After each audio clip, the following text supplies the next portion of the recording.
Long day lay low.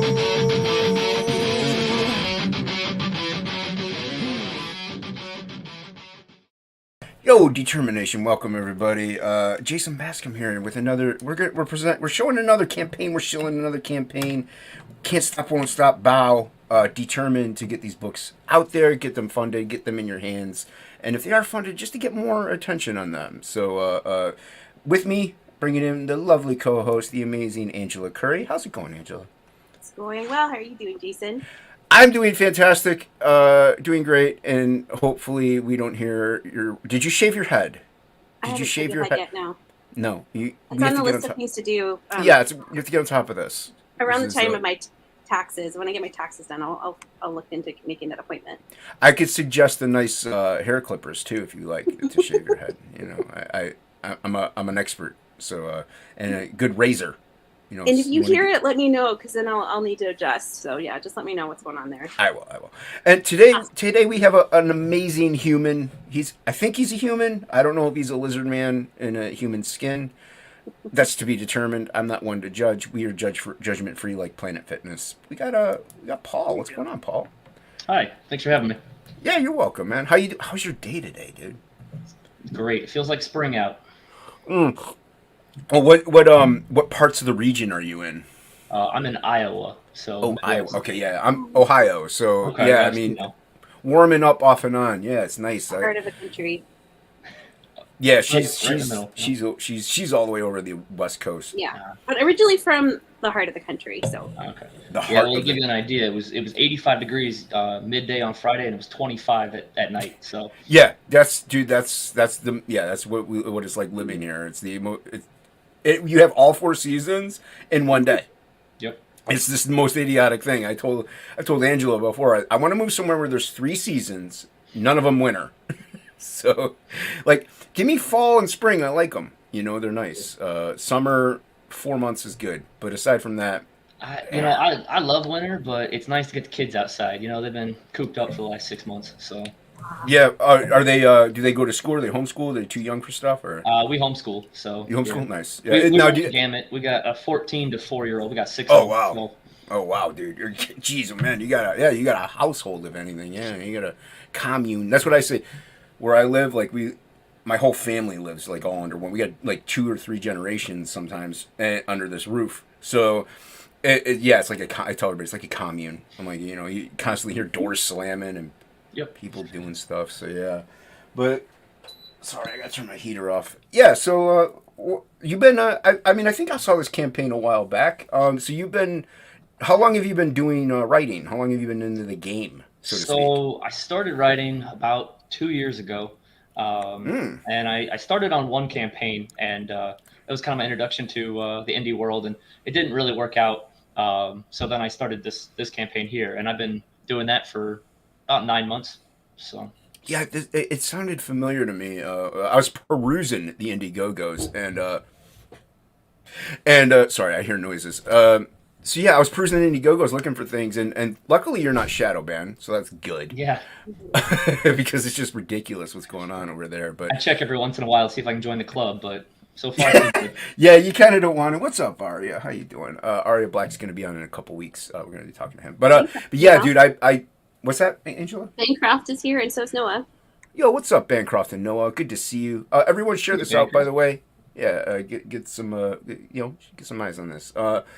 But yeah, I was perusing the Indiegogos, and like I recently launched a catch-up, and so far it's not shadow banned too. But I'm happy to see this isn't with the shenanigans that's going on. Are you also gonna be on, or are you on like Crowdfunder or Fund My Comic? I mean. Yeah, so issue 2 is going to go to Fund My Comic at the end of the month. Yeah, we're going to be talking about that too. Yeah, so you said you've only been writing 2 years, or you've been writing your whole life, and this is your first foray? Well, yeah, so I went the academic route for a long time, so I've been writing a lot of academic stuff. And then I went home during the pandemic when we all got sent home, and I turned to my wife one day and I was like, I'm going to try to write something. And that was in like 2020, and I sat down and just started writing. And I wrote, like I said, I wrote that first comic series, and then I wrote 8 issues of this comic that we're talking about today. And then I started freelance writing for other people, and so I've written probably 20 or 30 books for other people as ghostwriter. So Oh wow. I just kind of hit the ground running and kept going. Nice, man. So, what were some of your influences? Like, were you more into comics from day one, like a kid, or was it books? Yes, as a kid, yeah. And then, Hey, I was Plague. about 22, I guess. I had my first kid, and I kind of had to stop reading comics because I couldn't afford them anymore. And Yeah, yeah. And tell me about it. then I tried to come back, and it wasn't for me. The comics were not holding my attention. They weren't any good, so I just kind of walked away. I think that happened with a lot of us because like I obviously same with you. I collected like since I was a kid on, but in my 20s I didn't have a family, but I just kind of waned out of them. I was like hanging out at bars, doing like the 20-year-old thing. But then I got back into them, and I'm like, man, these are just not what they used to be. Like, what happened? Yeah. It was like we came back to something that we loved and found that it was no longer for almost anyone. Really, it was just a weird monster of what it used to be.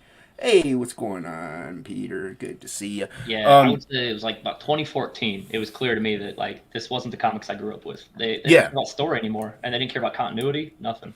no, man, they totally went off the deep end. Do you remember your first comic by chance? Like, or So I found it in a like kind of like a Goodwill kind of store. It was X-Men 300 with the shiny cover, nice, yeah, and dude. then right behind it was a Robin 3 comic. So it Oh, was dude. Bishop and Tim Drake Yep, were my growing up nice, influences. nice. Yeah, I told Angela about the Robin mini with Chuck Dixon writing it, and That was it. Yep. yeah, that's a great mini, dude. Yeah, Chuck is awesome. That's Yes. awesome. Yeah, some people don't remember, and that's fine. But they usually remember like their first like group or stuff, like X-Men or something like that. And I remember because it's just because of the situation, and you remember obviously just because of the way it was, and that's dope. So were you mainly then a Marvel or DC? Did you like who were your So main yeah, influences I was mostly Marvel growing up. It was really X-Men, then? X-Men, and then X-Force, the one with Cable and Cannonball, not when they started Right. Wolverine, whatever. Um, yeah, and then I got into Green Lantern and Robin. So a little bit of DC, but mostly Marvel. Yeah, it was mostly. So you were a heavy Claremont fan, maybe? Yeah, yeah. Yeah. I started going back to read those. What's your favorite arc, maybe that you might say, or a couple of your favorite arcs? Well, I mean, the one that made the biggest impact on me as a kid was Age of Apocalypse, just Oh, it's because so dope. there were Yeah. real stakes there. Like you never Yep. knew the next issue who was going to make it, and Hmm. that was just so mind blowing to me in comics that like these guys aren't all going to make it. Yeah. And that might be my favorite character, and they'll be gone forever. Uh, Yeah. and I And was that's what's also missing in today's like comics and scenes and everything is stakes. There's no more yes, how many people have just died and come back and just it's so insanely ridiculous. There's yep, no yeah, I get it. You can't kill Spider-Man. Like it makes sense. He's an iconic character. He's an established thing. It's like killing Mickey Mouse. You're not going to do it. It's your flagship. yeah, But if you kill like a random individual and then 3 issues later, oh, I got better. It's like no, you just have some investment, have some stakes, make people care. That way they'll come back for more, and they'll be like, "Oh no!" Like that's, dude. Remember back in the day? I mean, we weren't around for the voting, but they actually had people write in whether or not Robin was going to die. yeah, yeah. I mean, that was huge stakes, man, and that made an impact on everybody. That death scene was just so memorable, even till today. Yeah. Well, that used to be the joke, right? When I was a kid, there were only three people who stayed dead in comics: Uncle Ben, Jason Todd, and Bucky Barnes. And now it's Uncle Ben, I guess. I guess would you give it time? We'll see. Yeah. Yeah, give it time. He's gonna come back with who knows, like invisible powers or something. And he was the entire The time. cyborg. Yeah, he's gonna come back Maybe, as a cyborg. that spoiler, the new Spider Boy or whatever in the new Spider Verse, that's gonna be Uncle Ben as a kid. It's gonna Whatever. be They're gonna bring out somehow. Nice. yeah, they're gonna do something probably, and not only that, he's gonna be like a trans Latina or something. Oh my Who God. knows? They're gonna totally. It's gonna be weird. Yeah, and that's what's a shame is that. But then again, we were looking at this stuff, and if it wasn't for them doing these kind of things, it wouldn't have sparked people being like, "Well, you know what? Screw you. I'm gonna do it myself." Yeah. And you got what you're at. You got like, "Hey, I want to get I want to try it. I want to give a shot at this." Did you ever Did you ever read like traditional novels like Vonnegut and like Dostoevsky or whatever stuff like that? I did a little bit. It's funny, like I've got these like a couple of those. Like I've got some Crime and Punishment under me, but then like all those classics you read in high school, my high school didn't actually believe in reading, so like I missed all the classics. So like Oh, Fahrenheit 451, I had to pick up as an adult. You know, like all those ones that make you. So um, I did read a lot, but I feel like it was more in the sci-fi realm because it was my own reading. Um, nice. so It's like Eisenhower and stuff like that. yeah, oh, yeah, Asimov, yeah, Yeah, definitely. Asimov. That's it. Yeah. Is this a question, Angela? No, it's Peter. He says the Age of Apocalypse was cool, but they already killed off the X-Men universe. AOA was an alternate universe. Cool story, but I was pissed that they killed off my universe. Yeah, it was. It was. I liked it. I liked Age of Apocalypse. And actually, Inkspots and I were backstage last night. Just he was talking about Age of Apocalypse, and he's gonna revisit that and pick that back up. So yeah, it's kind of Yeah. funny that we're talking Well, about that and story arc. whenever you mention it, people are like, oh yeah, yeah, I know that one. Like that's one Yeah. that stands the test of time. You know, I'd argue, Peter, that they killed your universe now too. It just keeps limping along, whatever it Oh, is it's now. yeah. At Yeah. least it went back to the universe you knew after the short time. Right. But And it even established Blink. Blink became an iconic character and then because of Age of Exiles was a Apocalypse. great series. I mean, Exiles it was was a great 100 series. issues, Yep. and that's that's another thing missing today is those creators. You know, the 100 issue run. That's fantastic. Now you Yeah. get 6, 12 maybe. Well, that's because also now they're so garbage and so trash and just ridiculously boring. I would say that it can only last 5 or 6 issues because the sales drop so much and they can't invest in it anymore. Yeah. Like back then, you had just great stories and you had people coming back to read what was going to be next. Now, and not only that, yeah, you know, you could talk about maybe like, you know, inflation and the market's not there and COVID's there and movies are bigger and blah, blah, blah, blah, blah. But readers are readers. They're going to come back. Like, look at what we're doing. We're crowdfunding books and people are coming in. They're not, it's not like they're paying like $4 for these. We can't afford it to be $4, but they're paying a premium and they're getting a premium.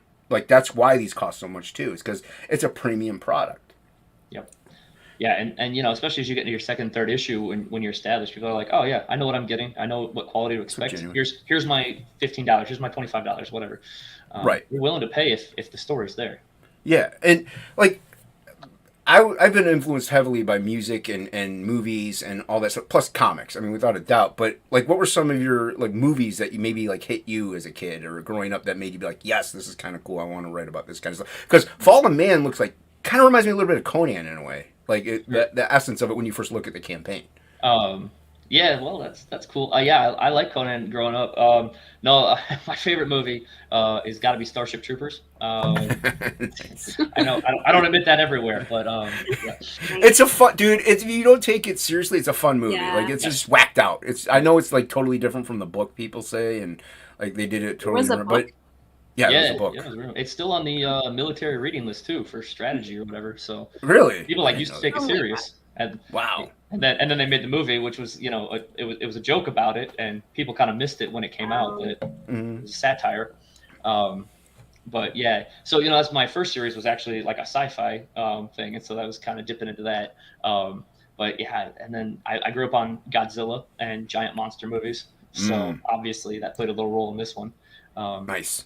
but I also, like one of the characters in there that we'll talk about later, he's comedy. You always gotta have that comedy guy. And I grew up on a lot of comedies like Tommy Boy and House Guest with Sinbad. Like Dude, House Boy. Guest was so good, man. I can't believe you just mentioned House Guest. Nobody knows it. But I love House Guest, man. It's so I- great. I grew up on that, and that was so that was one of my like huge influences on comedy. And so I always try to put comedy in the book too, even if it's just the one side Nice. character. Like, hey, we're Right. fighting a monster, but here's a joke.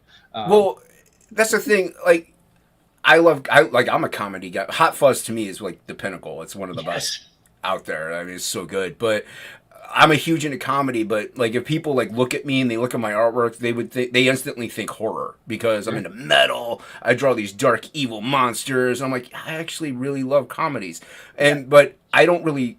Comedy's not easy to write though. Like No. you got to have a certain specific timing, a set. It's totally geared differently than what it is. And if you're just like riffing or even in a movie or a series, because you can improv and you can flow. With writing, you have to have a certain specific beats to Yes. hit. That's not easy, man. I mean, do you find it difficult to maybe get it across? Oh yeah. Well, and comedy's so subjective. And I like some of the older comedy. Lately, comedy hasn't been a lot of comedy movies that haven't really been funny to me because No. they've stopped trying to like you said, like the timing and the beats and it's just well, how big and how loud and how vulgar can I be? Like, Right. that's fine for shock value, I guess, but like truly Except, right. funny, it stands test of time. You got to have that timing and that, you know. And not just that, is like, especially with today, yeah, it is timing, but it's like everything is a joke. Like there's no moments of seriousness, of calmness to give it time to breathe, and then you jump into the comedy. Like even like I said, I mentioned Hot Fuzz. Like there's constant jokes in that, yes, but there's also moments where there's serious elements and they're just like getting like to know each other or this is that. But they hit you with a certain beat and a certain, and you just crack up because either you don't see it coming or it's just they build up to it or that it's a callback to something else. Like all these elements are missing from a lot of movies and even books today in the comedy genre, and it's a shame because I love comedy and like it's kind of like a dead art except for maybe stand-up comedians. You don't really see too many comedy movies out anymore, and if you do, they're just trash. So I haven't seen a great comedy movie in I don't know how long. I can't remember what the last one was. Yeah. Those movies you get laughing out loud, and I was like, I haven't done that. Like I was talking to my wife about that the other day. I was like, I can't remember the last time I laughed out loud at a recent movie. Yeah. And like I said, like it's usually like a stand-up that you listen to or watch, or a podcast, or even YouTube. Like I'll crack up watching like the Jack Show or something stupid like that because they're being vulgar, but they also every now and then they'll hit just that right little. They'll say that right thing at the right time, and you're just like, oh, dude, that was good. Like there's sometimes I don't even crack up laughing. I'm just like, that was good. Like I just nod and like there's nobody around, nobody can see me do it. I was like, that was good. I'm like that was clever.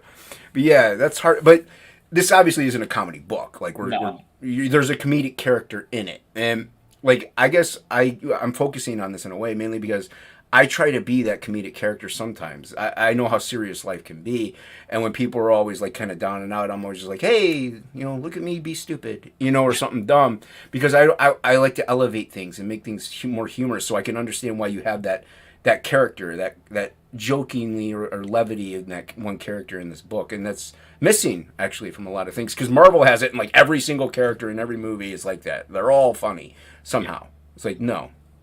Yeah. I was talking to my students. Because I teach college. And I was talking to my students about Thor, and they were like, "It's so funny, it's so good." And so I watched it, and I was like, "Was it the screaming goats? Is that what you thought was funny?" Like I didn't laugh like once at that. Like, what was it that sold you on the comedy? It's funny that you should bring that up. My niece actually right now is watching Ragnarok. Okay. And Thor 411 was my first comic. Thor was my dude. He was my jam from day one. Walter Simonson, Jack Kirby, Ron Frenz, John Romita Jr. Like, I mean, I'm an art guy, but the writing was always Thor was Thor. He was serious. He was, that stoic character, that hero. And there were people around him that had that levity. And so when I saw the first Thor movie, I'm like, yeah, that's kind of like Thor. That's pretty good. I mean, it wasn't an iconic movie. It's not like it was Captain America or Winter Soldier or anything like that, but it's still a Thor movie. Ragnarok, I saw it, I laughed. I'm like, that really isn't Thor too much, but it was still a fun movie. I enjoyed it. I didn't even bother with the third one, dude. I was like, nope, that Thor is not a laughing stock. He's not a joke. He doesn't, like, he is a very serious, stoic individual. And he's that person you want next to you in a battle because he's gonna, he's serious. Yeah.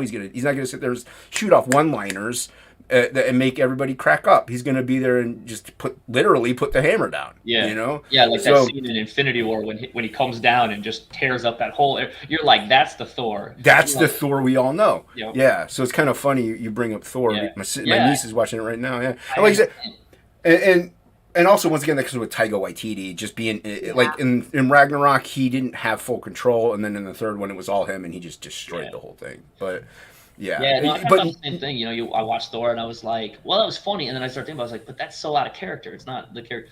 It's kind of like the thing where you think like when I saw Star Wars, the Force Awakens, or no, Last Jedi. We were walking out of the theater, and my wife was like, "Do you like that?" And I was like, I don't think so. And then I started thinking, I was like, yeah, I hated that.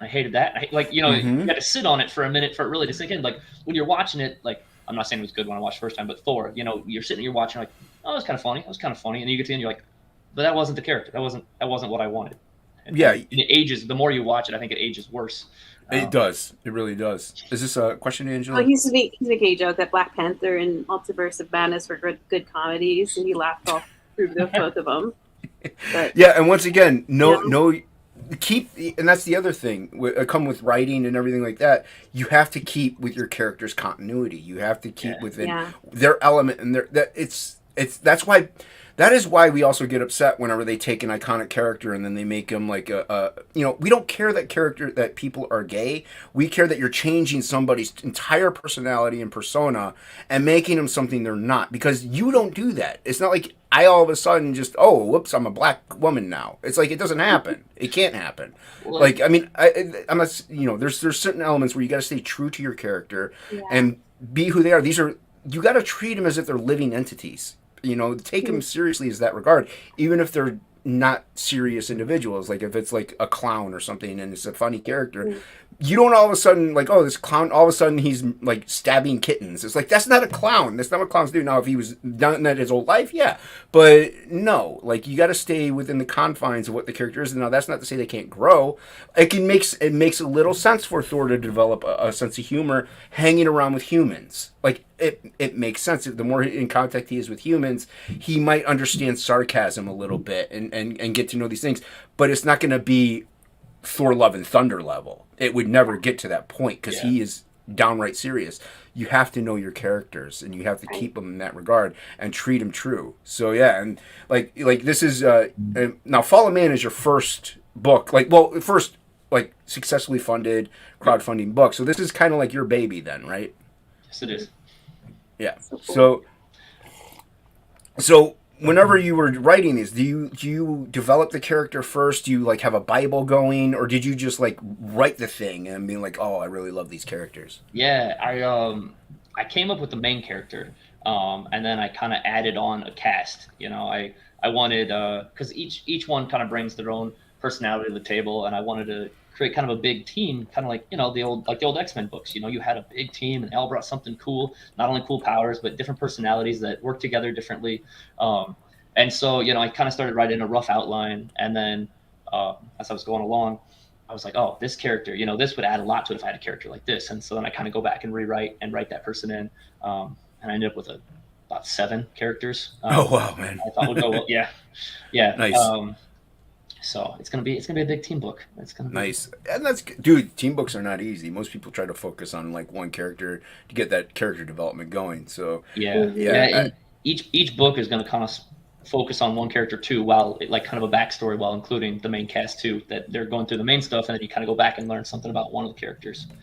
So. Yeah, and that's the way it should be. I mean, especially if you have a full cast, because you want to get to know each person. But doing these books, unless it's like a 500-page, trade or whatever, you're not going to get to know each individual character in a 48 pages, 90 pages, 24, however many pages it is, unless it's insane. So and that's a good way to do it. Like you can still develop those other characters a little bit, but you kind of do want to focus on that one main one. And like you said, X-Men was your jam. Like you've been reading it, and by reading things, you accidentally even studied like Chris Claremont and the writings of these people and like how they went about in developing these characters and the beats that they hit for these things. So yeah, nice. And you pick up like how text, because like Claremont is the great example, but he's really text heavy, and so if you don't have that story there, you're going to fill a lot of that page, and you're going to lose people. So you got to balance the action with the words and make it.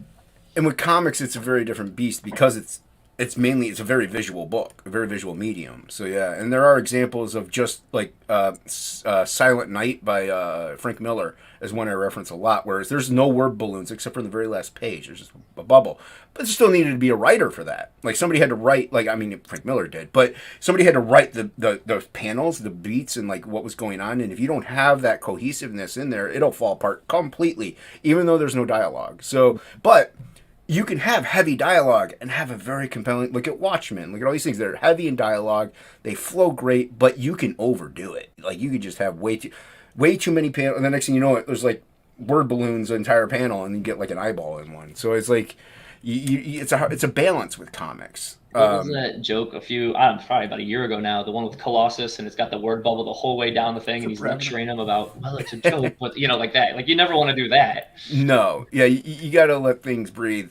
You got to give them room in comics, and that's what I think is pretty amazing is that you kind of picked this up for the past couple years, and did you just found it to be a natural thing? Like you were like, hey, I could do this. Yeah, I guess I've been training a little bit telling stories because, like I said, I got so many kids. So, every night we go to bed, I make up a story just like on the spot. I just tell them a story, and so I've been coming up with stories for years. And I was like, well, what if I made a story I was actually interested in instead of them, And so, Oh, like, I nice. kind of played off of them. I know they're a small, a young audience, but like, what plays well with them, what doesn't, how to keep their attention, and so out of practicality, I guess I've been crafting stories, I guess. So now I've actually put them down to see what would happen. Nice. And if you're listening and watching, make sure you hit that like, share, and subscribe. And if you want to go ahead and check out the campaign now, the link is pinned to the top of this chat in the description below because we're talking right now. We'll get to the campaign in a bit. So you check it out, back it, share it out. So you've been like these stories that maybe you would tell your kids. Were some of these maybe future IPs that you might do, or were they Maybe. some of this get trickled into this Fall of Man? Well, probably not Fall of Man, no, but I keep telling my kids I might. One of the big stories we told was about a girl who was an astronaut who then came back to Earth and found a bunch of friends, and then one of my kids, so, but like I was involving them in the story and talking about things they know and trying to connect with them. So it was good practice. To me, that's probably a great audience to have is your kids, because if they don't like your story, especially if they're younger, they're gonna kind of let you know. Oh, like kids have no filter. They don't have a filter, man. Very So true. yeah. So I mean, they're gonna be like, "Hey, Daddy, that wasn't that good." Yeah, can I just go to bed? Can you stop talking? Can you please stop talking right now? Then Tired. you'll know, right? Yeah, you'll know. Yeah, I have nieces and nephews. I mean, I don't have any kids, but ever since they were tiny, I've kind of been around, so I know fully well how unfiltered children can be, and it can be pretty harsh sometimes. Yeah. Sorry, as I take a sip of my beverage, but yeah, no. So, how did you get then into the crowdfunding scene? Because I mean, this is kind of a different beast. Like I didn't even know about it until like I was maybe probably around your time, because 2020 is whenever I started, like late 2019, and then 2020 is when I got in. So like, how did you discover all this, like this YouTube stuff and everything? Yeah. So actually, I was driving from Arizona with my kids. So we were like in a 20-hour car ride, and I pulled off on the side of the road, and I got on Twitter randomly, and I just saw people tearing apart this random guy named Aaron Lopresti. And I was like, what is going? And I started doing. I was like, oh wait, I know Aaron Lopresti. He was a comic book artist. Like I know that guy. And I'm looking through it, and they're just tearing apart. I was like, what is this? And then I saw the link that he had this book, and I was like, I'm gonna buy that book. I'm gonna see what all the fuss is about. So I bought it, and then I happened on Indiegogo, and I was like, there are a lot of crowdfunding. What is this? And so I started doing some research, and then I heard about CG, and then actually I heard of Bancroft. Some random person had a post. I was like, I'll go listen to that guy, and I was introduced to this crazy world, and I just was like, this seems doable. This seems like a community that like cares about comics and wants to do this and wants people to be successful. I'm gonna try it. So that's awesome, man. I love hearing. I love hearing how people like came into this, because it is like, it's kind of easy to stumble upon comics at least when we were kids. Very easy. You walk into a grocery store, or a convenience store. They were there. They were in spinner racks. They were in shelves. So, but this is a totally different beast in all of itself. So that's pretty amazing. And Lopresti, dude, I love Aaron Lopresti. To me, him and Shelley, I mean, some of the best people in CG. They're just the nicest group of people. They're awesome. I'm a fan of his artwork. I've been a fan for years. And it's weird how people kind of get into it, because you stumbled it through Bancroft, who has been appointed the CG liaison. So yeah, he doesn't let us forget. Yeah, exactly. Yeah, I love Bancroft. He's a great dude. And we've been on his channel a few times, and it's always actually how I knew who you were. I saw you on Bancroft. Oh, nice. So. Thanks, man. Cool. Nice. Yeah, Thank dude. you so much, Lord Ravener. Thank you. Yeah. Oh, no. Did Ravener back? Yeah. Hail. Nice. Thank you, Ravener. Thank you. Yeah. So, and I like Bancroft is a great liaison, and I do love his channel. And like, I first came in through Frega, and then I stumbled in. Like, I knew who Ethan was because of Frega, but I didn't really. I didn't know that was the Cyberfrog guy. In all reality, I knew who Cyberfrog was, but I never put the two together. And then eventually I started watching him, but I stumbled across Bancroft 2 later on, and I was like, man, this guy's got it. He's just got it. Like he's promoting people that I normally don't see.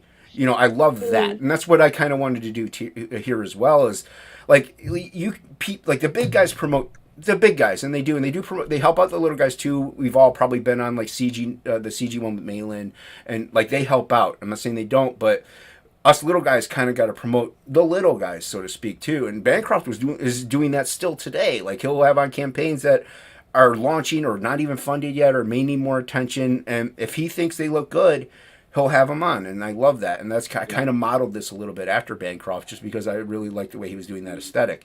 So, and what a better guy to do it than too, because he's got that. Bancroft is a great model for CG because he's got that sense of humor.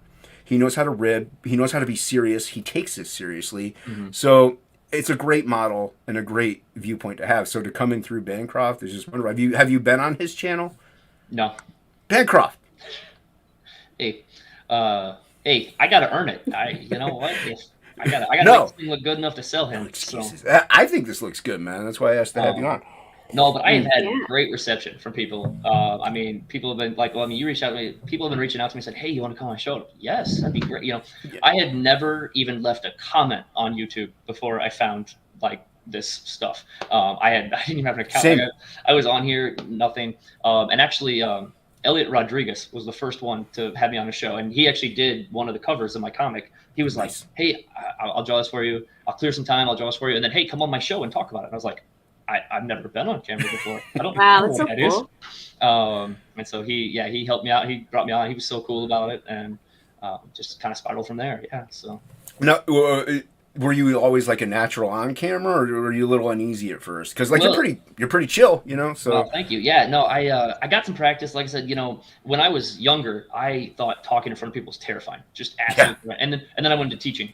And so I got pretty comfortable, you know, and then, you know, the last 2 years we've been on camera. So I've been here in this room. Literally, this is why actually everything's cleared off. This used to be a kid room, and I took everything down so it could be my bunker to teach from. So I'm thinking of taking it over and putting comic art.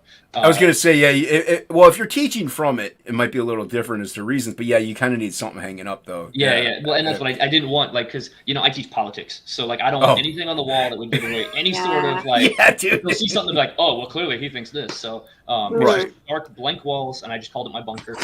Nice. Yeah, and like I don't know if you see Noah around. He hangs out with Shelby usually, but his walls are just blue. And there's like nothing on them. We all make fun of Noah. He's like, I like Noah. He's a good up and comer. And I got his book. I'm waiting for it. I'm excited. I'm waiting for it too. If you ever finish that 2-page spread. But anyway, it's a little joke. Sorry. But yeah, no, and it brings up another interesting point is that, like, we won't get into it heavily, but you teach politics, and kind of CG was founded in a way because of politics being, you know, shunned, like the people's political opinions being shunned upon and like outcasting them. Like Ethan's a great example of that. So now you obviously you have politics out of your book because Fall of Man looks. I just glanced at it. Like I said, my eyes suck. I looked at the artwork. I'm like, this looks dope. I know you're the writer, and forgive me for that. But this kind of looks like like I said, it looked like Conan in a way, or like a medieval thing. So I'm like, can't be much politics involved in this then. No, I don't. Yeah, I don't want any politics. You're not going to get any lectures from me, any messages. I just want a good, fun escapism. I want you to read the story and be like, that was cool, and it's like I'm excited to see where it goes, and just bring the escapism back to comics, which I feel is sorely lacking. It is. What is Bancroft saying here, Angela? It says, just seeing Paul goes with his first campaign, it's all looking great so far. So thank you very much, Bancroft. Thank you. Nice. Yeah, politics. Like, this is where I'm not a political person at all. Like, I can't do it. I don't know much about politics, so I kind of stay out of it. And I'm one of those people. Like, I can't play I can't play basketball well, so I don't do it. Like, I'm one of those. Sure. Like, if I can't do it really well, or it can't hold my interest, I stay out of it completely. So politics are nowhere near in my books, but now that's not to say like a book can't have a political view. Like Captain America I use as a great example. He's got a political viewpoint. Captain America himself does. Yeah. So when you write Captain America, you have to write Captain America's political viewpoint, not yours. Mm-hmm. It's like this is where it goes back into know your characters, know what they are. Yeah. If you're writing a character that's fighting like Tyrannosaurus Rexes and stuff, they're not going to care what the GOP is. Like they don't care. They're just caring about getting bone marrow so they could live. Yeah. So it's like know your characters, know where they come from and who they are. And if they've been established, respect that. You are standing on the shoulders of giants.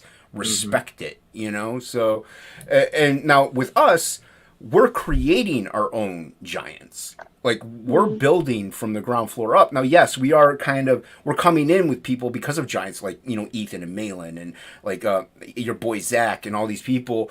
They started all this. So we are standing on the shoulders of giants. We have to respect that in a way.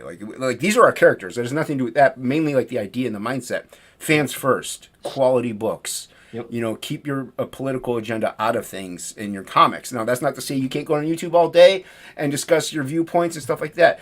So I do this a lot. I back plenty of campaigns where I don't really like the guy that's doing them, but the book looks dope and it sounds cool, so I back it. You got to separate the person from the creation, and the sad thing is in today's time in mainstream, they're one and the same almost. Like the person and the creation are the same thing, so you kind of hate both products and you don't get it, you don't pick it up. Yeah. But there's, like I said, there's plenty of campaigns where I'm like, I really don't like this dude, but I love that book. So, and they're not the only one usually working on it anyway. You have an artist or a writer or a letterer. Or, it's like you're also helping these other people get money in their pockets and they can then do this maybe for a living one day. And now this isn't like, because you're the writer, so I think you're also the letterer. Am I correct? Yeah, I also lettered it. Yep. Now, you've been writing 2 years. What made you want to be like, yo, I want to tackle lettering? Because to me, that's the most horrendous part of a comic book. No, yeah, I'm weird. I thought it was fun. I looked at it and I was like, how do people do this? And I started doing it at the same time as the writing. I was still at home and I was like, this looks fascinating. I'm going to try it. And so I kind of again jumped in with 2 feet, started doing it. And so I've been lettering for 2 years. Same thing. I letter my books. And I'm also freelance lettering other people's books. It's been going really well, actually. So, how did you learn about going about doing lettering then? Because, like I said, that's a different. Yeah. Doing that is weird. So yeah. YouTube and a book I bought on Amazon, and I just started trying. And you know, I had this artist friend, and I was like, "Hey man, can I bounce some ideas off you? Can I show you some stuff?" And I showed him my first one. He's like, "I can see you're passionate. This is terrible, but you're on the like you got it if you keep working." And I really appreciated that. Like he wasn't sugarcoating it. He wasn't being nice. He's like, "Look, man." He gave you a critique. Yeah. That's a critique. He gave you positive affirmation with his with a valid opinion and viewpoint that will help you grow. That's and he didn't just say, "Hey, it's terrible." He's like, "Hey, here's how you get better." And so that's a critique.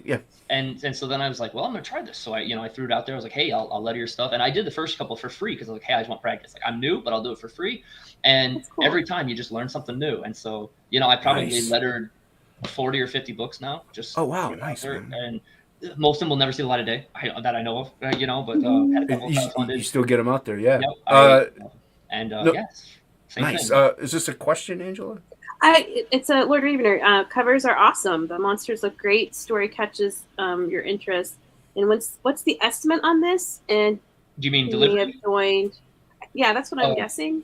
I don't know. Delivery is right now. It's right. Ooh, look at this. I have them, and I've actually already shipped them out. So as soon as hold that. I'm bigging you. Hold that up again. Oh. Here's one. Ooh, look at you. And I've actually got them all right here. But here are the 2 main covers. So they're both right there. Nope. Nice, man. So they're there. They're boarded. They're backed. They're in piles, ready to go when people want them. So I've shipped out all my initial orders. They're all out there in the wild. If you backed it, I'll send you a digital copy later today. Nice. And then as soon as I get them in, I send out the digital copies. And then I drop them in the mail. So there you go. Hey, it is literally in demand. You send it to me, and I'm sending it to you.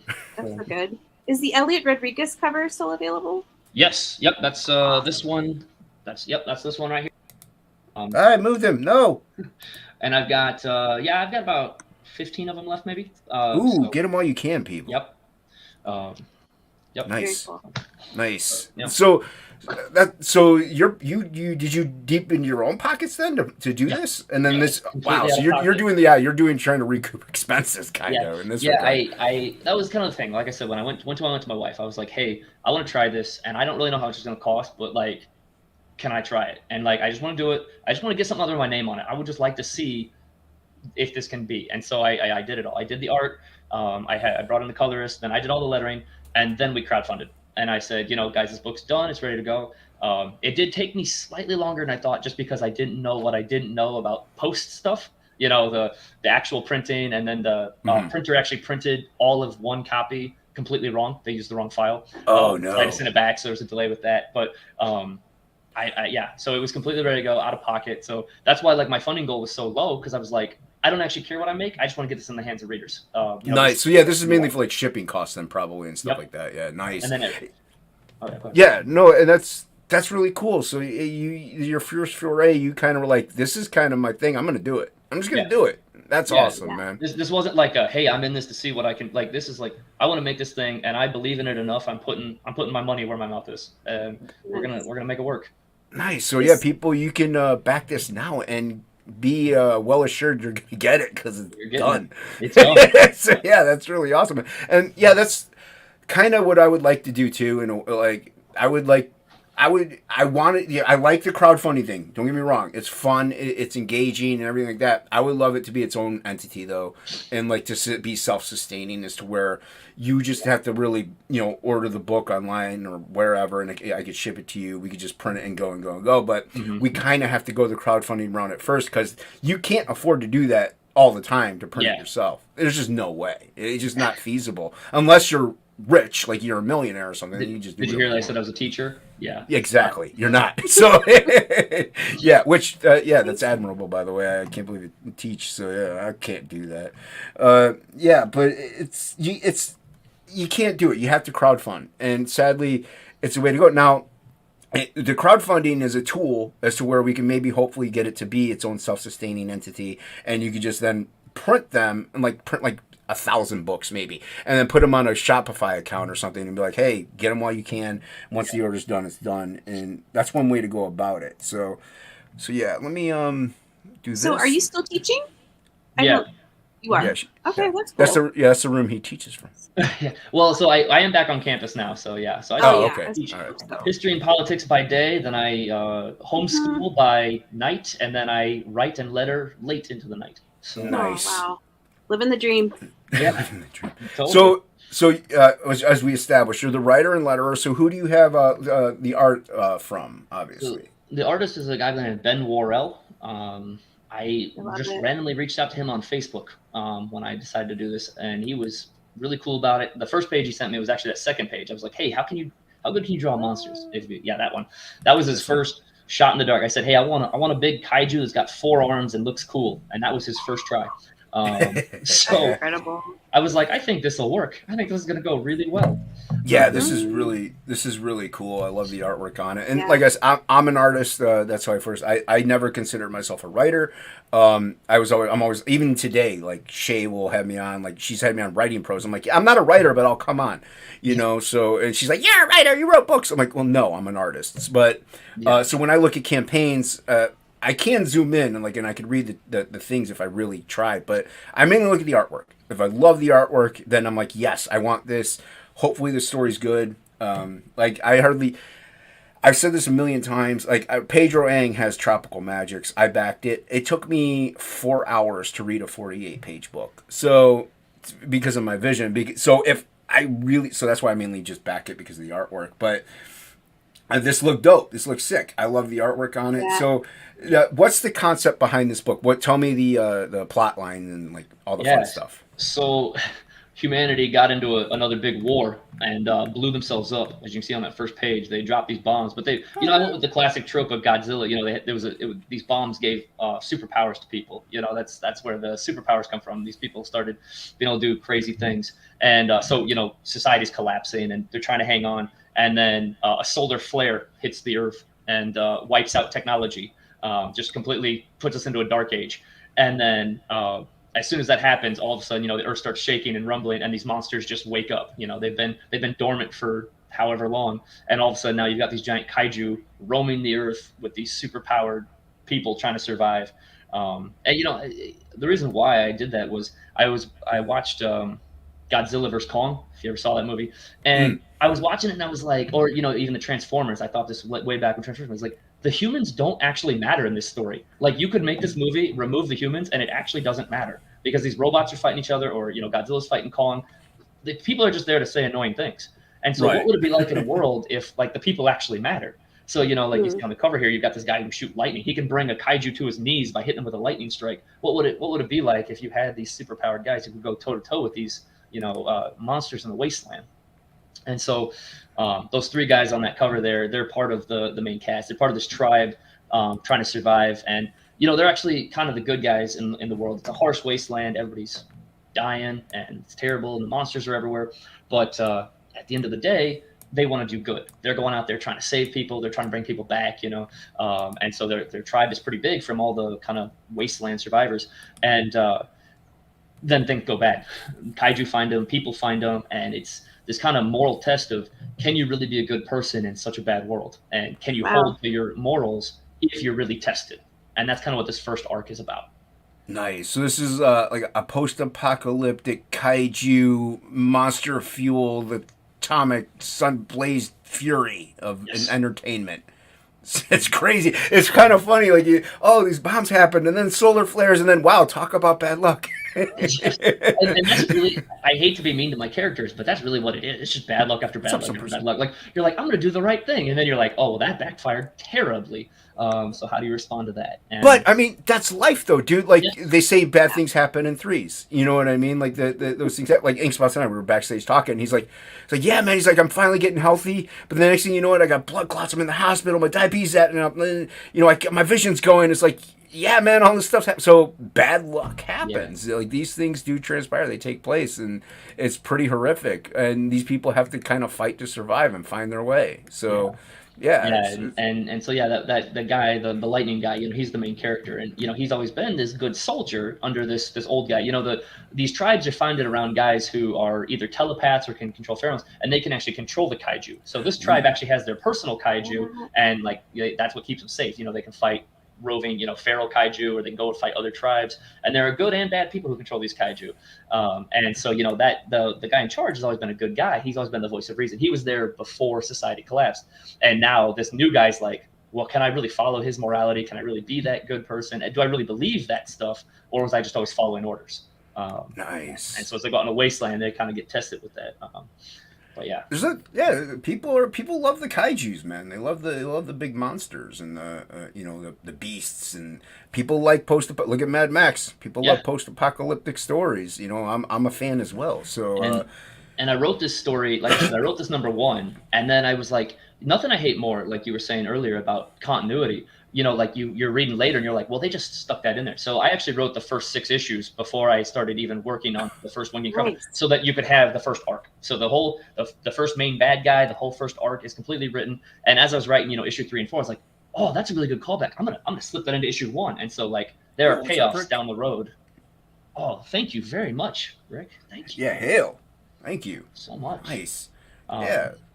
So that, dude, like I said, I love the art that you got attached to this. It fits perfectly with the story arc that you have going along with it. It's nice. The colors pop. Is the colorist the same as the illustrator, or is it a separate cat? No. So the illustrator is actually a guy out of England named Jimmy G. Jimmy G. Yeah, that's funny. I love that. No, I like Jimmy G. Yeah, so there he is, the second. So that's Ben Worrell right there, the second picture there, and then right below that's Jimmy G. The colors, really great guys. And I just got a couple pages back of issue 2 from Jimmy.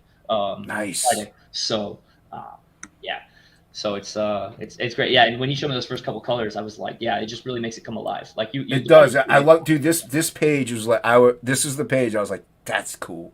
It's atmospheric. It's the birth of the landscape. I mean, it's just, it breathes. It's stunning. I love this page. It's cool. And like you could easily bombard this with text. Yes. Like and easily. I didn't want to. Yeah. And you didn't. Yeah. And that was very smart. You let it be its own thing. And I was really trying to juxtapose, like, here's the old world destruction, scary monster, and then I was trying to create this very serene, like you just like you said, let it breathe and feel the scene, and it was so bright and airy, and I didn't want to put a lot of text on it. So yeah, and I like how you have them here, and then the landscape kind of cascades down this way, moves the eye. It's like, I mean, I love how they did it. It's just, Yeah. It's wonderful. And like I said, if you had put anything anywhere, I'm like pointing at the screen, like you see what I'm saying. But if you had put anything in this area over here, it would have totally destroyed it. So yeah, definitely, you got a great eye for layout of a panel and lettering when it comes to lettering and stuff.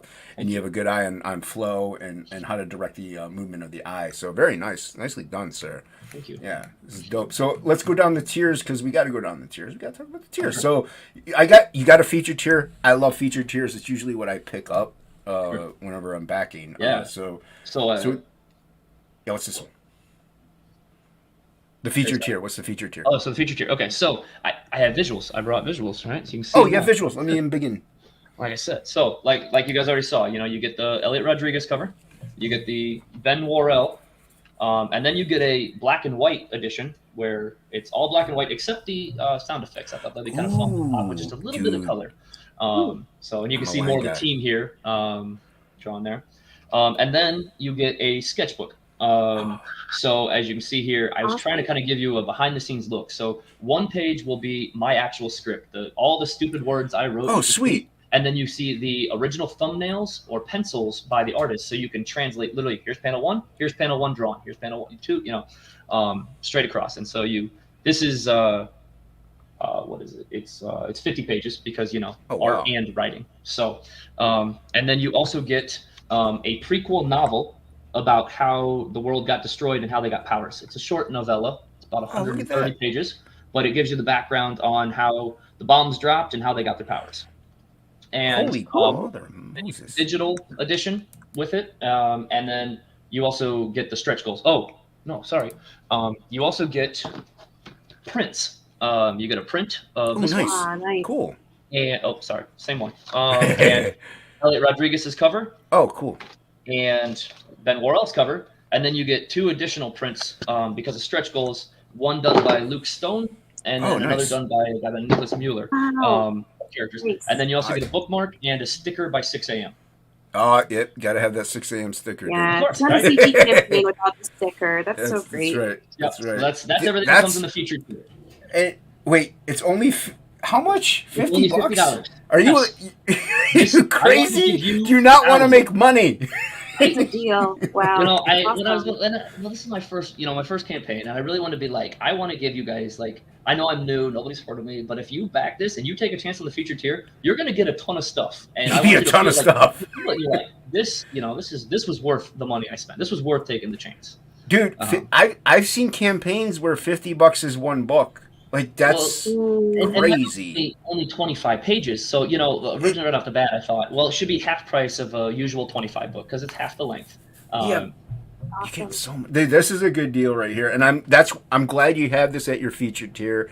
Not only that, it's a 50, especially nowadays. Like money's tight with everybody. 50 is pretty affordable actually for these crowdfunders. Like it's like people could be like, okay, I could get the 50, maybe not go see 2 movies this month at the theater. Yeah. Like I mean? No, I won't go see Shazam and Dungeons and Dragons. Oh no, it's in jail. Oh no, yeah, exactly. Oh no, but I did see John Wick 4.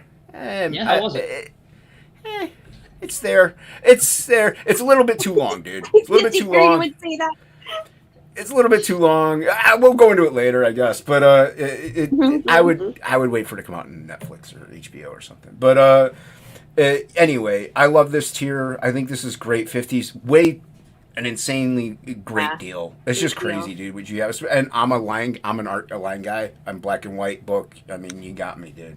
So yeah, I love that. I love that kind of stuff, and I really like that book you have with your script, and then that's a great idea, dude. With the script and then the art. I've seen people say script books, and I'll be honest, I never bought one. So I was like, I don't really know, but I kind of want to get it out there. Like, see my script, see some of the thumbnails, see some of the prints. Here, I'll open it right now so you can kind of see. Oh, look at you! So as you can see, like some of the early pages are. Oh, that's my so script, cool. And then the thumbnails. And then as time goes on, then you get the pencils. And so you can see more formal. So you get the whole story and literally panel 5. You just transfer right over as you read. And that's the stuff I really love. I love the behind the scenes stuff. The behind the scenes stuff, like the layouts and like the scripts and all that fun stuff. To me, because this is the meat and the potatoes that went into this. This is how this baby was born.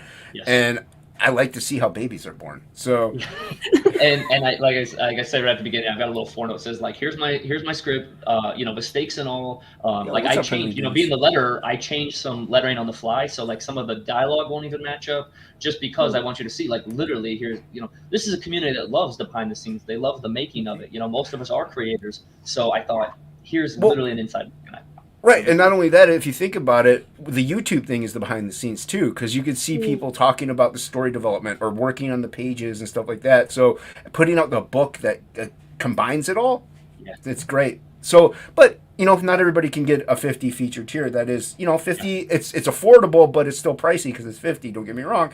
But you have more affordable stuff. So let's go down the tiers then, and what else you got? So, Well, in honor of all the Australians in the chat, I have the digital Boy. edition. I was going to call it the Australian edition, but I didn't think everybody would get that joke. Nice. yeah, I don't. Yeah, it's funny, but not everybody would get Yeah. it. Yeah. But I thought this was, $6 for a digital. I thought it's super affordable. You can take a flyer on it, take a chance. And like I said, I had it ready. Like the day the campaign closed, I emailed out the digital edition. So back in December, people were getting the digital. So Oh, great. Nice. Oh, that's pretty cool. each book you can see there's listed. They're $12 a piece. Like I said, it's a 25 page. I know that's about half the length of a lot of the books that people crowdfund. So I made it half the price. No, 12 is a good price point. It's a really good price point. And if you get both, I knocked $1 off. So if you see there, the double pack is only 23. So That's how you do it. Yeah, but that's how you get people to maybe back it a little more incentive is to have them save money. I understand combining them and have it be the same amount because it's just a one-click thing at that point. But you might as well have them save a buck or two. Why not? So and like I said, it's an people incentive. are taking a chance. Like I said, and I'll keep it that way. It's not like I'm gonna change, but like I'm brand new, and people are like, well, I like the art so much, I can't decide. I'll take both. Here's $1 off. And enjoy. Nice. Yeah, that's smart. And plus, we said with all these physical backers, all physical backers get the PDF, right? The digital copy. So you can back and still get that digital on top of it. So that's right there. I crowdfunded at the worst possible time. I went from right after Thanksgiving or right before Thanksgiving to right before Christmas. Yep. But my plan was, hey, you're sitting there Christmas Day, you're in with the in-laws, you're not happy, and you're like, oh, I'm gonna flip up my phone, I'm gonna read the PDF. Like they have something on Christmas for themselves. So that was my little incentive to have it done in time. It makes sense, but yeah, usually people are buying like Xboxes and stuff like that. So yeah, that's a hard time to crowdfund, dude. But you did it. Like I mean, the book's funded, so I mean, you accomplished your goal, which is awesome. What's this one here? So this is everything online. So especially for people who don't live in the United States or don't want to pay shipping or they just don't like physical, everything I showed you that I held up, I got digital versions. And so you get them. So you get the art book, you'll get the script book, the black and white, both covers, the book, everything will come digital for you. Look at dude, you got Bancroft to back you. Oh, I got Bancroft to get the Bogan edition. Oh, nice. Yay! Hail Bancroft. I was backer number 59, by the way. So. Hail Angela Curry. Nice. I was going to make that the incentive for 60, but it looks like Bancroft took that. So. Oh, Bancroft, thank you. Hooray. Nice. That makes me feel so good. I don't. Most people, I don't know that I've ever actually seen a backer number in the chat. I'm on these chats, and then I find out later, like, hey, I backed you, but I didn't tell you. Like, dude, honestly, like, usually we don't have backer numbers in the chat because I usually don't refresh campaigns or anything like that anyway. I just go over it, and we call it a day at the end because I talk in the beginning, then we talk about the campaign. But people love this book, dude. They love the project. They love your passion for it, That's why I have the intro that I have, the determination, and you're determined to get this book out, and your determination comes through. It shows. So, thank you. And so, what do we got here? What's this one here? So you can design a kaiju for the next one. Now, unfortunately, most of issue 2 is already written, so I'd have to be for issue 3, but I'll definitely get you in there. And the way I do my drawn in tiers is once you're drawn in, you stay in. I had it sold out, but I had 2 people draw in tier, and I wrote them in. They became characters of the story for number 2, and they're going to show up in issue 3, and they're going to show up in issue 6. Like they're not going away. They're not just one line,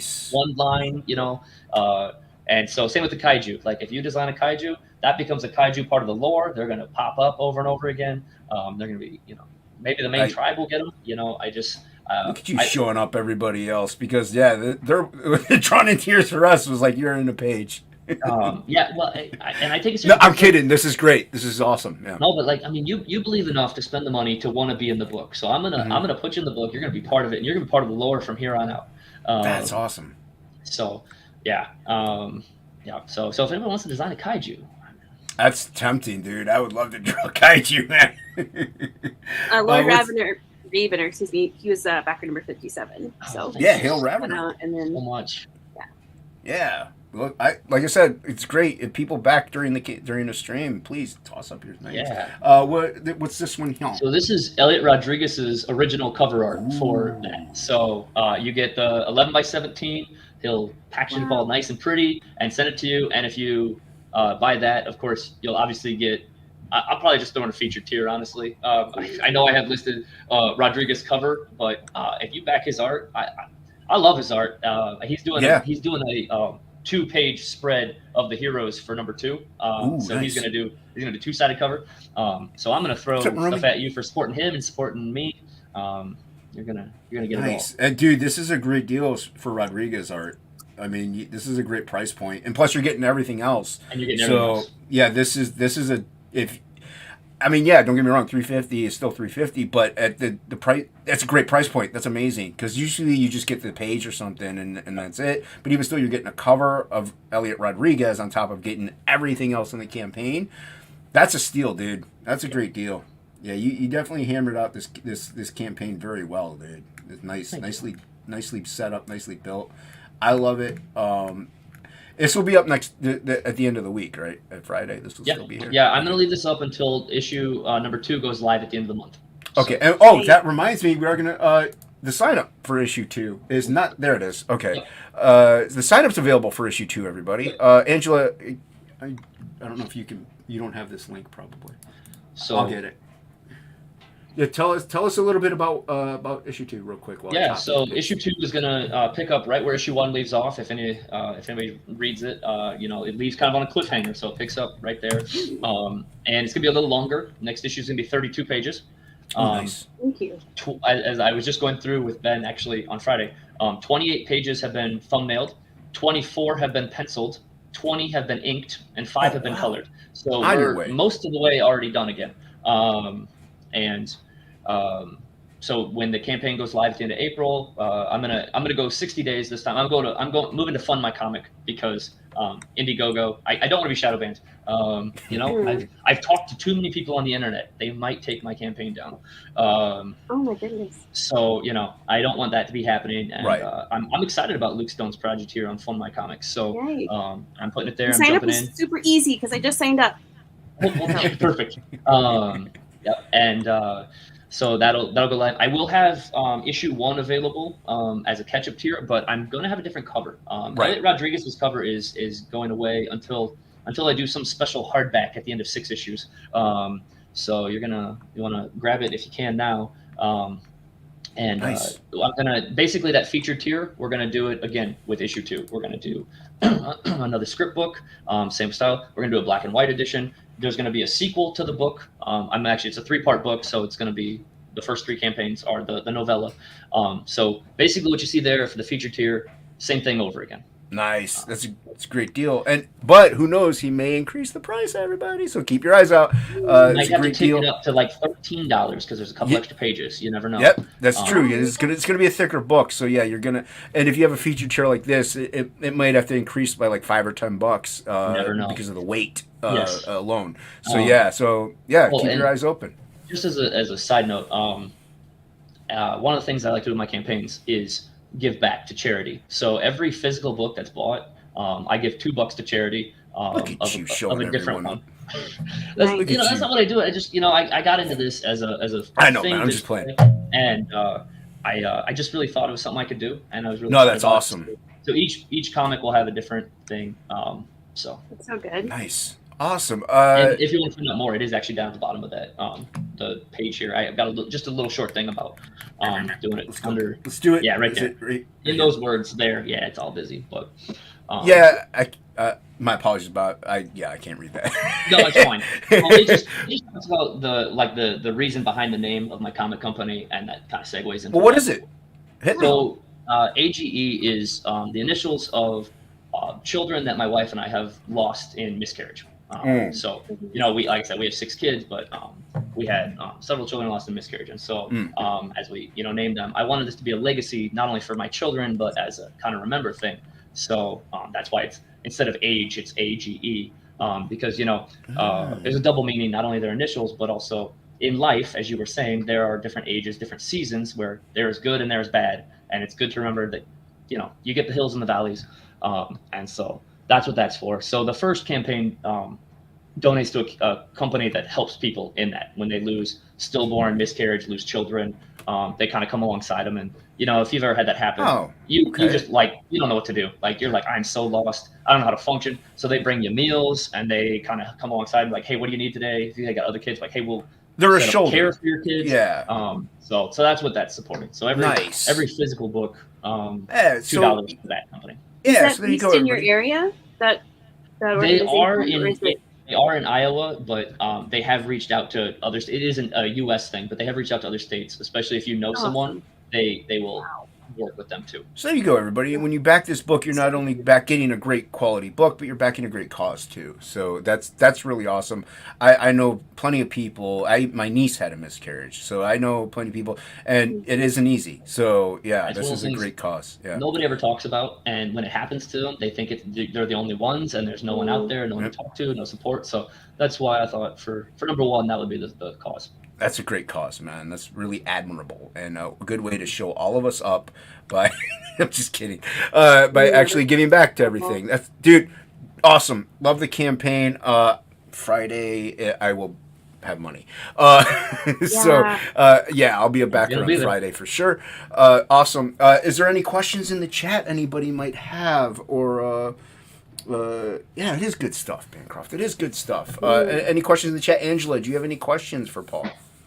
Oh no, I don't. This campaign looks amazing, and I can't wait to see the one coming up. So Thank you. yeah, Yes. cheers to you. Yeah, so everybody sign up. The link for that, I dropped the link for the sign up for the next one, which will be on fundmycomic.com. Luke Stone, he's a friend. We love him over here.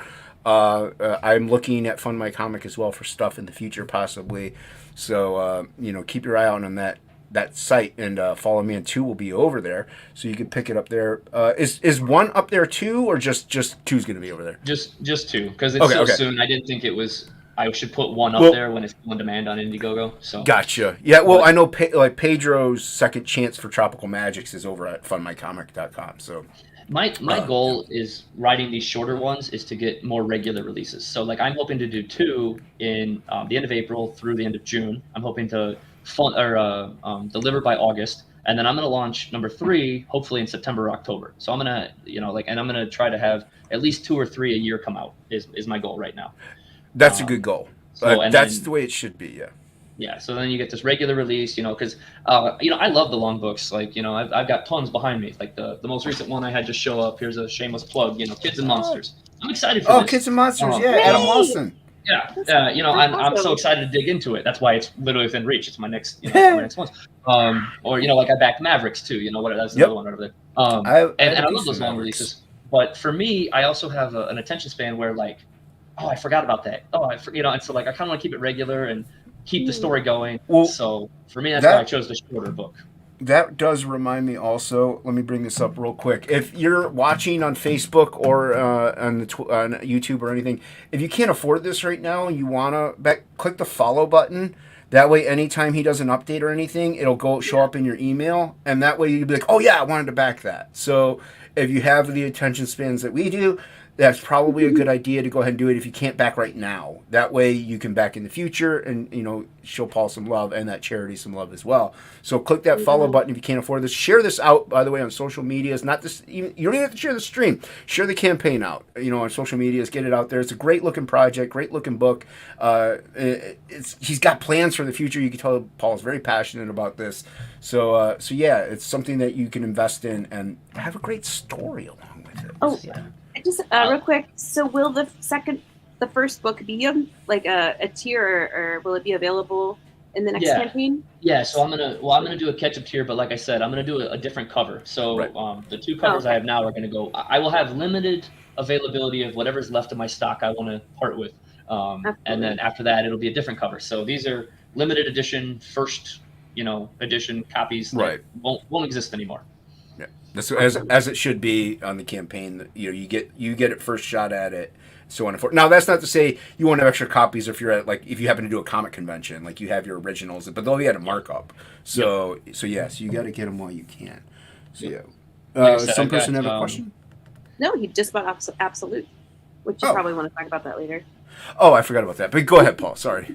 Oh no, I was just saying that I have about 15 more of those on hand, of the originals. And you know, if people go crazy, I can order more now because it's still in the first campaign. But once the second campaign starts, then it's gone. So yeah, nice. Yeah, so you're gonna want to pick that up now. And as Angela reminded me, I don't have the campaigns up, but their links are in the description below. Everyone, go check out Frog G, Voodoo Gods and Magic, drawing pages, Ink Spots, coloring pages off and on because of his 16-hour work days. And Absolute Trade. Everyone go pick up the Absolute Trade. Combines books 1 and 2. Plus you get the Cancerous Aid Ash Can on top of that. So that'll be the only time that Ash Can is available. I'm not going to do it if the campaign fails and I do it again. It won't be available. But yeah, so there's my plug for my crap. So we're here for Paul. I'm the best. Hey, I'm the best at promoting my own stuff. What can I say? There you go. Any last words, Paul? Any last words? no, I just wanted to know how thankful I am. Like people have been just so awesome about this. Like I said, I jumped in having no idea, and people just come alongside me and been like, "Hey, here's how you do this." Like, and they weren't like, "What are you doing that for?" That's don't. It's just been great. They've been like, "Hey, let me help you. Let me get your name out there. Come on my show. I'll share it." Like people I didn't even know, and they're like, "Hey, we just want to be helpful," and it's just blown me away. And it's been Dude, just that's awesome. that is what's great about this scene that we have going on here. Like we're in a way we're in competition with each other, but we're all still helping each other. Like it's awesome. Yeah, I love it. And people just genuinely excited when other people succeed, and it's just we really are. We want people to get their books out. It's great. Yeah, awesome. And don't go anywhere after I hit the buttons. But thank you everybody for watching on Facebook and on YouTube. Share this out, like I said. Hail the chat. Thank you, Angela Curry. Do you have any other questions for Paul? Oh no, I do not. I'm excited for my book, so nice. Thank you. Yeah. All right. Well, I'm gonna hit the outro button. Thank you once again, everybody, and have a great one. Bye. Have a good day, guys. No.